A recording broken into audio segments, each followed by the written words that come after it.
Imagine this. You've been dating someone for years, you've fallen in love, met their family, even built friendships with their coworkers. And one night, right after being intimate, they turn to you and say, "I'm not attracted to you anymore.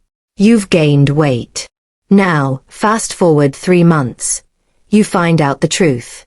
Not only was that insult just a coward's excuse, but he's also cheating with one of his teenage students. Well, buckle up, because this story doesn't end with heartbreak. It ends with his scholarship gone, his career in ruins, his family ashamed of him, and me walking away in the sweetest revenge I could ever imagine. If you've ever been underestimated, disrespected, or betrayed by someone you trusted, hit that like button right now. Subscribe for more true stories where karma hits harder than anyone expects.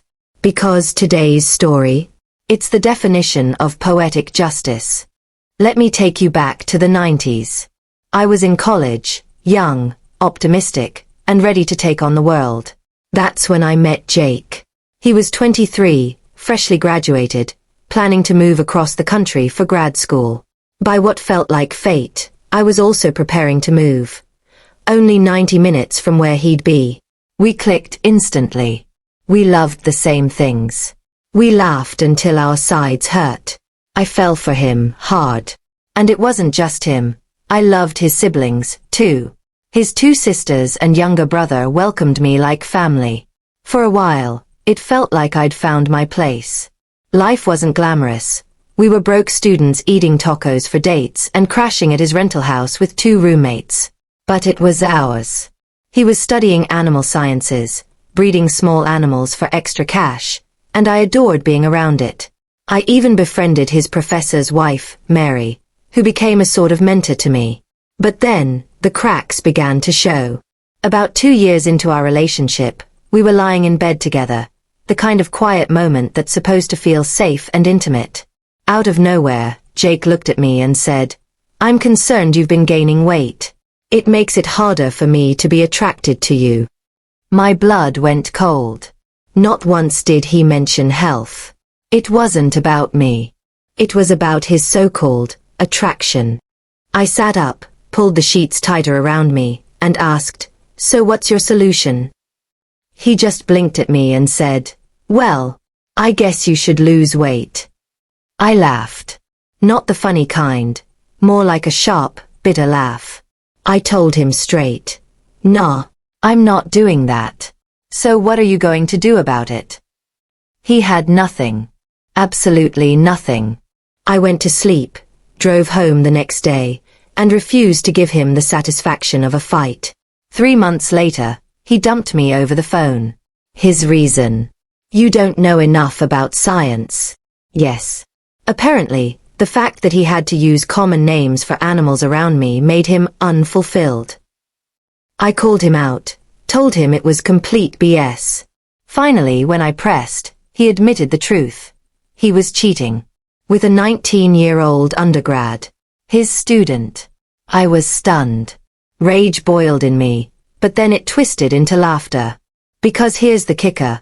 I had actually met this girl Meg before.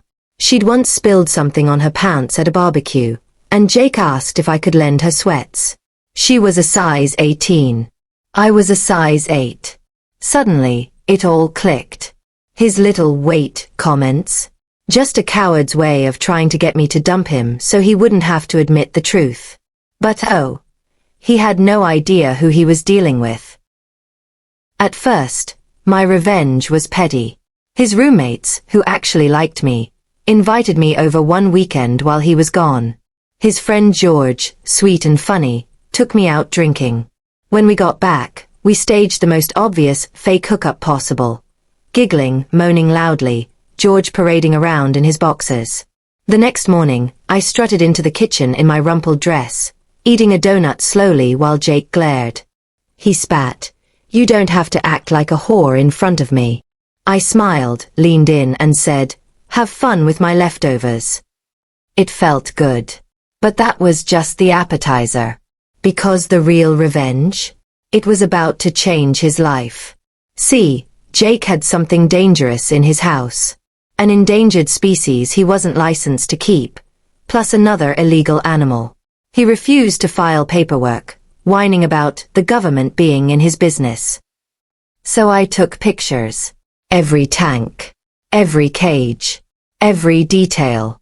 And I called the state's Fish and Wildlife Office. Meanwhile, George and the other roommate filed official complaints with the university. Their teaching assistant, Jake, was sleeping with a student. We made sure the story spread like wildfire through the program. Everyone knew. And I called my friend Mary, his advisor's wife, and handed her the receipts, emails where Jake admitted to the relationship. Mary was furious. She promised it would be investigated. A few weeks later, George called me, practically giddy. They're here. Fish and Wildlife. Confiscating everything. They stormed the house, took every illegal animal, and slapped Jake with massive fines. He lost thousands in breeding stock. And remember that big federal EPA grant he had just won? Gone. Revoked. He even had to pay back what he'd already spent, tens of thousands. And just like that, his PhD dreams went up in smoke. He limped away with a measly master's, a ruined reputation, and a permanent ban from federal research funding. Meanwhile, I was thriving. I went on to earn my own master's degree, in something ironically perfect, teaching scientists how to communicate their work to regular people. Oh, the irony. The girl Jake once called too dumb for science became a professional science communicator, traveling, lecturing, even consulting for film and TV. Years passed. Jake married Meg. Had kids. Went back to breeding animals. I moved on with my life, kept friendships with his siblings, and honestly, I was content. But karma wasn't done. Just a few weeks ago, I was giving a lecture at a major university. Me, the guest speaker. Afterward, I was mingling with students when I heard a voice. Hey, long time no see. I turned. It was Jake. I didn't even flinch. I played dumb, acted like I didn't recognize him. He looked shocked, even a little desperate. Meanwhile, I walked away, leaving him to watch me shine in the career he tried to tell me I wasn't good enough for. Later, over dinner, the faculty mentioned Jake had been interviewing for a teaching position there. I couldn't stop myself. I scoffed and said, "You might want to check his past. He lost his PhD program for sleeping with a student." Turns out they did check. His whole record came spilling back out. Complaints, expulsions, even his arrest for illegal animals. Needless to say, Jake didn't get that job. So let's recap. He insulted me, cheated on me with a teenager, thought he could walk away clean. Instead, he lost his scholarship, his animals, his grant money, and his reputation. 20 years later, he's still haunted by the choices he made. And me.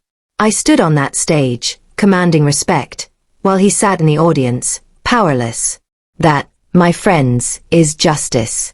Here's what I learned. If someone criticizes your body, your looks, or your worth, it says more about them than it ever will about you. True love doesn't come with conditions. And sometimes, the best revenge is simply helping karma find its way. If this story gave you chills, smash that like button right now. Tell me in the comments, what's the most satisfying revenge you've ever seen or been part of? And of course, make sure to subscribe, because more stories of epic justice are coming your way.